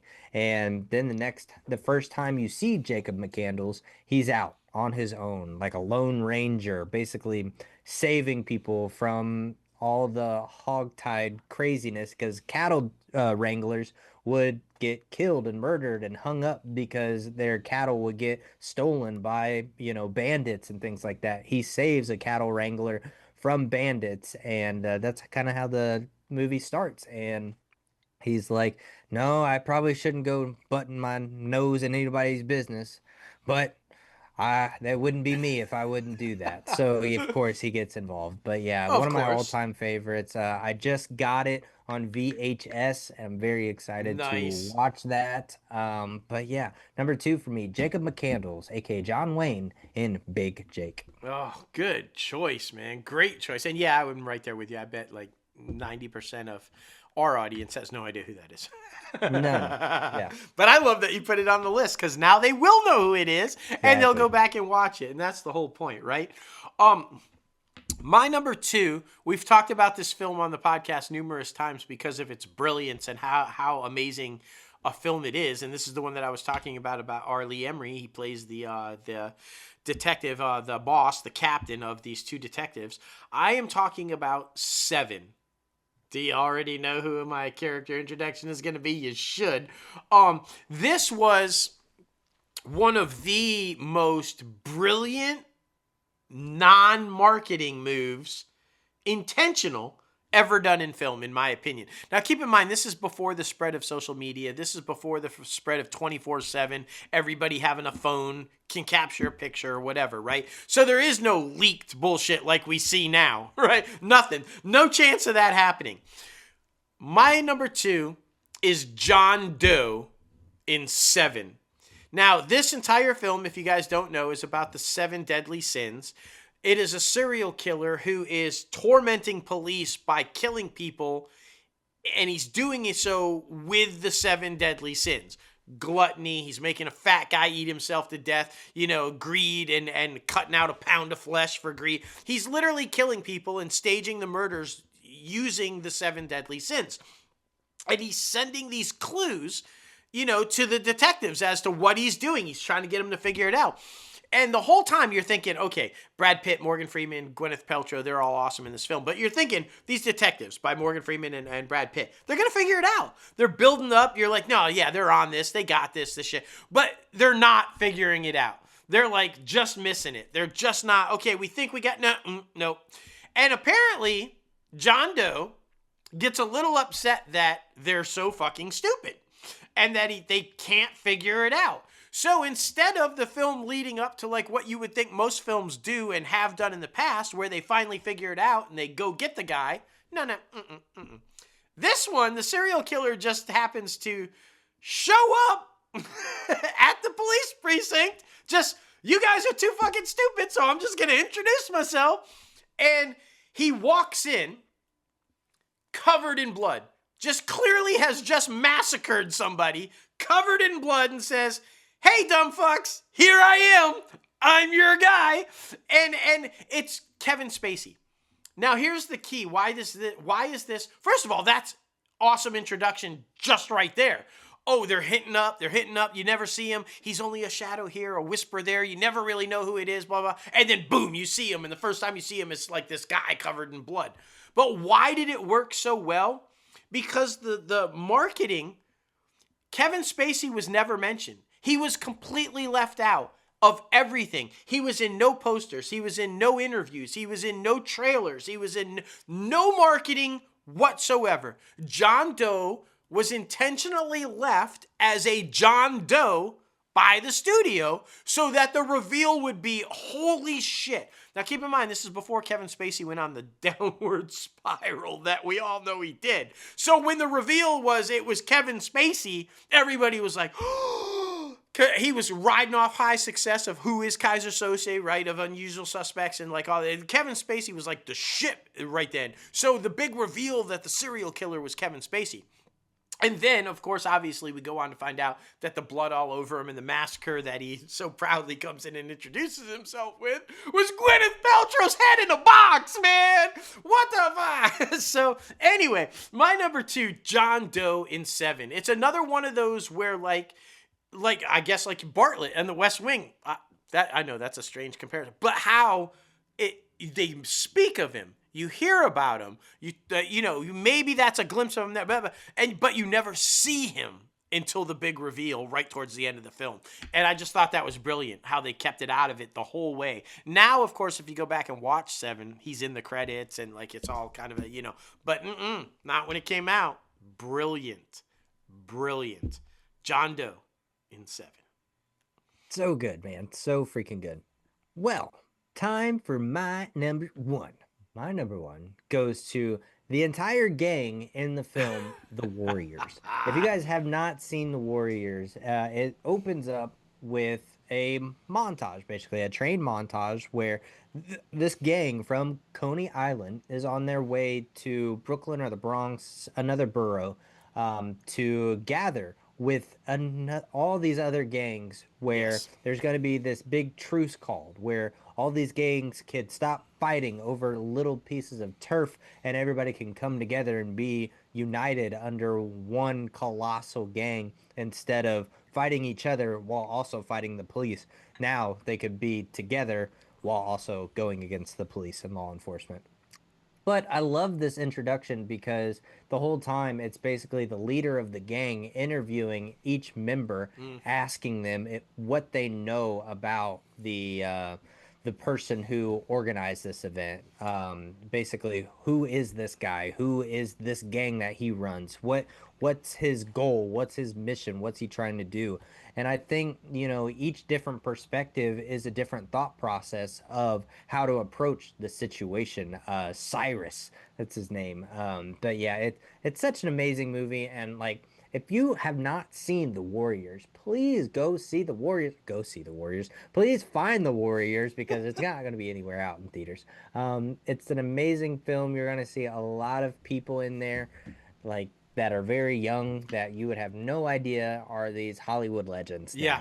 I absolutely love this film, but yeah, I know I don't do it justice by talking about it, but it's an amazing thing. But yeah, number 1 for me, the whole gang in The Warriors, an epic montage. Outstanding pick. I like that you went old school because, like, yeah, there's a lot of big names in there that weren't big names at the time. That kind of that. So, not only a film introduction of the characters, but basically an introduction of the actors to Hollywood. I mean, it was great. My number 1, I'm not going to spend a whole lot of time on because you kind of covered it, but I would agree with it and just add my take to it. Vito Corleone from The Godfather.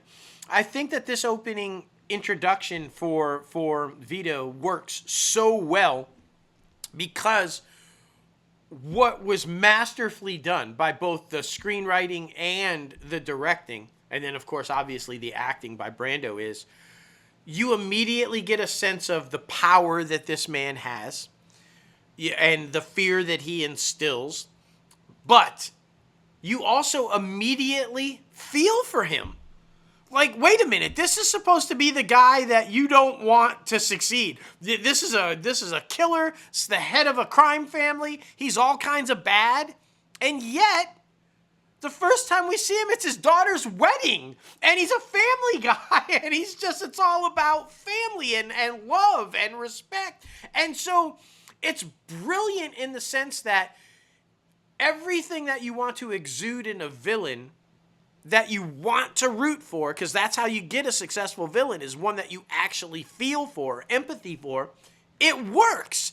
And whether that's because of Marlon Brando or because of Francis Ford Coppola or anything that went into that introduction of Vito, it just works on every level. And it's the reason why it's one of the greatest intros of a character of all time and one of the greatest films of all time in The Godfather. It's because you find compassion and empathy for a brutal man. And it's just fantastic. Vito Corleone, my number one in best introductions. And it just, come on, man. The Godfather, shit. So good, man. So good. Iconic. Yes. Maybe the best film of all time. It's Maybe. obviously always in the conversation. That is for sure. Well, we want to know, what is your favorite character introduction from a film or television show? Please be sure to comment down below in the YouTube comment section. Add us on social media. We love the fan interaction. We love having a conversation because we are just entertainment industry lovers, so we want to have a conversation about it. That is for sure. Well, now we're heading over to the box office recap to round out this episode for y'all. Number 1 last week was Weapons with $25 million. Freakier Friday was number 2 with $14 million. Number 3 was Nobody 2 with $9.2 million. Number 4 was Fantastic Four First Steps with $8.8 million. And number 5 was The Bad Guys 2 with $7.5 million. New movies coming out this weekend are Eden, Honey Don't, Relay, Niza 2, and then a K-pop Demon Hunter sing-along. Get this. K-pop Demon Hunter sing-along is going to take number 1 at the box office this weekend. Apparently, it's tracking massively, and it's going to have like a $15 or $16 million opening weekend, and it's going to bump off all these other ones that, including Weapons. It's going to, K-pop Demon Hunter sing-along is going to bump off Weapons. What the fuck is happening? Exactly. It's just crazy. Eden's really, guys, that one's the Ron Howard film, and this thing is stacked. Jude Law, Ana de Armas, Vanessa Kirby, Daniel Brulee, Sydney Sweeney, like what? And a Ron Howard film. And then, of course, Honey Don't, we saw. It's a Coen film. Margaret Qualley and Aubrey Plaza, just brilliant film. Chris Evans. And then Relay is the one with Riz Ahmed and Lily James. So there's a lot of really good films with big A-listers that coming out, but K-pop Demon Hunters is going to take it. We should say Weapons did pass $100 million.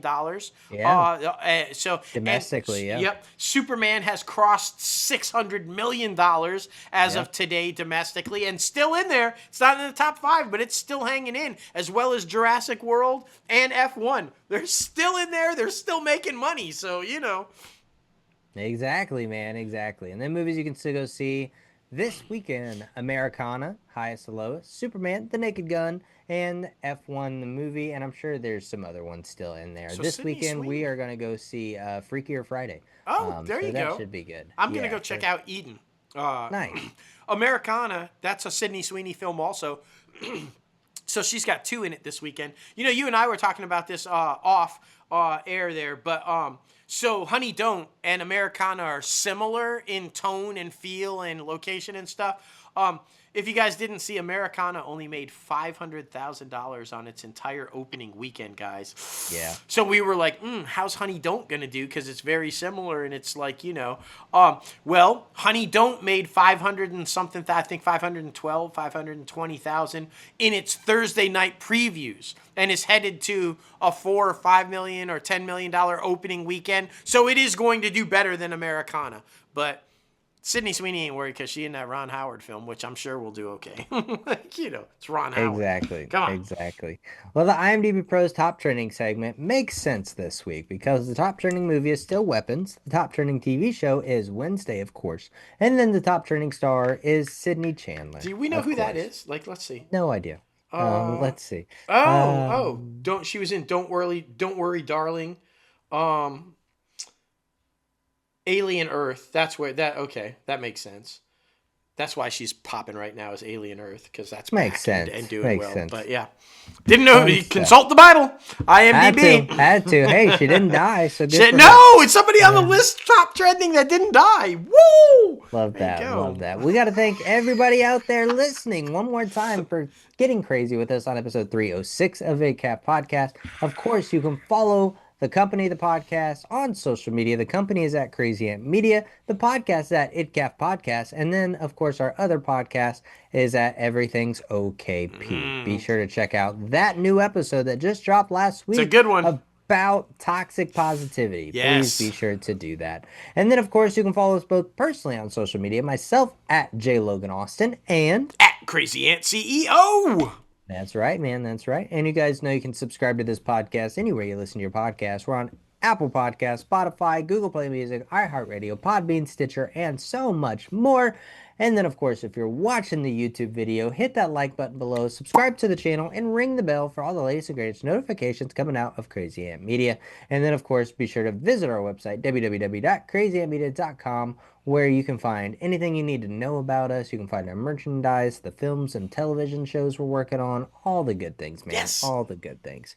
But man, oh man, what a great freaking week. A lot of good news coming out of the majority of the studios, because I feel like the last couple episodes, we have been, having to figure out, okay, let's have an open discussion. Let's talk about this. Let's talk about that. But this week, it feels very nostalgic of OG ITCAFpodcast. Yes, sure. I love it. Hey, Peanut. Gramps sees you, buddy. It's dinner time, huh? Hey, buddy. Okay, guys, that's our dog, Peanut. I'm his Gramps. Oh, look at his little eye. I love that dog. I love that dog so much. You're right. It was one of those, like, not a lot going, and then all of a sudden, just boom. Here we go. Now we're rocking and rolling, and it's feeling pretty good. I love when we can talk about good news, too, because the majority of it was good news. Sometimes we have to hit it with, oh, man, we got this happening, we got that happening. By the way, guys, what I was hitting at the top of the show with, inevitably somebody has to pay for it. With Paramount success, as you guys know, mergers, it happens. Thousands of people are going to get laid off in November. November sucks because it's right before the holidays, which you never want to lose your job. But we'll keep you updated on that situation. But that was the comment that I meant by who's going to have to pay for it. But it's normal in mergers. You can't keep two of every position. Somebody's got to go. So I don't know, man. I don't know. But yeah, fun stuff. What's the throwback? Did you guys know, by the way, if you guys don't know, Logan and his lovely wife / my lovely daughter, Emily, they have a Throwback Friday every week where they watch an old movie or a movie that they've seen before, which I think is a fun thing to do on a Friday night. So what's the pick this one? What you guys got? Honestly, I don't know. Last night, literally after me watching Highest to Lowest and Honey Don't in theaters, we watched She's All That because I had never seen that one either. So yeah, we watched that one last night. So I don't know. We're gonna try to figure it out. That's for sure. We're watching Countdown right now. Yes, with Jensen Ackles on Amazon Prime, so we might watch that. But all the good things, man. All the good things. So I'm sure we'll find something. Yeah, I've got one more. Well, an episode and a half. I'm halfway through episode 5. I've got the rest of episode 5 and episode 6 of Butterfly, Daniel Day Kim. It's actually really good. I'm surprised that the first season's only 6 episodes, but that's okay because I'm gonna finish watching episode 5, watch episode 6, and then I'm diving into Peacemaker season 2. Yes. Yeah, I'm just gonna boom. By the way, spoiler alert, but I wanted to say this to you because it was everywhere, and I'm sure you've already seen it. Yeah. But they retconned the scene at the end of Peacemaker, guys, where the Justice League shows up. Spoiler alert, spoiler alert, spoiler alert. When the Justice League shows up and it was Aquaman and Flash and Wonder Woman and Superman, they have retconned it. They have switched it to where it makes sense now for the Peacemaker and Suicide Squad to actually be canon in the DCU. How did they do that? Well, they retcons that final scene, and it's now Corn Sweat Superman, Millie Aycock's Supergirl, and the Justice Gang with Green Lantern, Hawkgirl, and Mr. Terrific. That's who is showing up at the end of that scene now instead of the old Justice League. So well played, James Gunn. Everybody was wondering how we were going to keep that canon and not have it make no sense. Well, that's how you do it. And I don't know if that was all digitally created or if Millie Alcock and them actually shot it. Right. I mean, I know that, remember, And then I got to wrap this up because I'm hungry. But they were shooting Peacemaker and Superman at the same time on the same lot at one point. Yeah. So it's conceivable that they could have had Millie and David and all them there to shoot that one little scene. So hopefully it's like real and not CGI. But anyway, yeah, that's my plans for the Friday is jumping into Peacemaker. So. Nice. Well, fantastic. Well, as always, for 306 episodes, we love the one, the only, Oh, bro!